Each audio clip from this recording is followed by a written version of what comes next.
Huwag niyo sasaktan si Mutya! Max! Ano ba? Tama na! Tigil niyo na to! Hindi nga pwede! Tapos ano? Kami mapupuruan? Mapupuruan ka rin ni Berhel!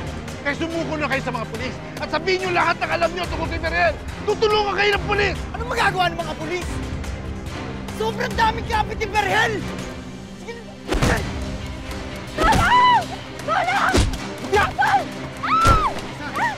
Ano ba? Tama na lang! Ibakan mo ako! Tulong! Ulit! Ulit sabi, Mutya!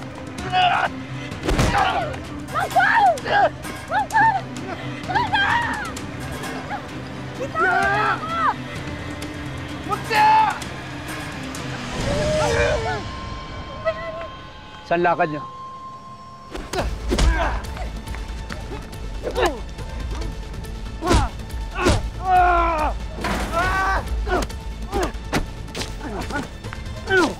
Ano? Ha?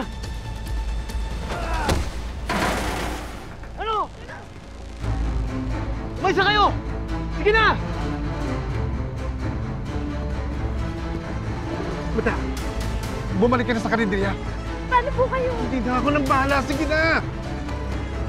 Sige na! Mangkol! Mangkol!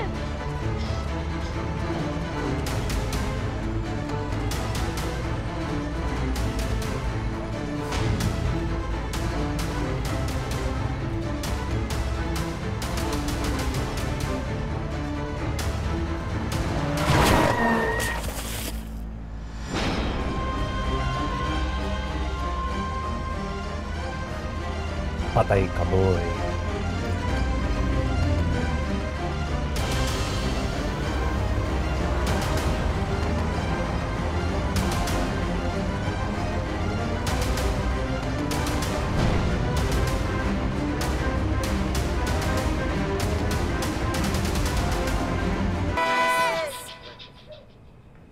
Pinapatrace na po namin yung plaka na nag-hit and run kay Max.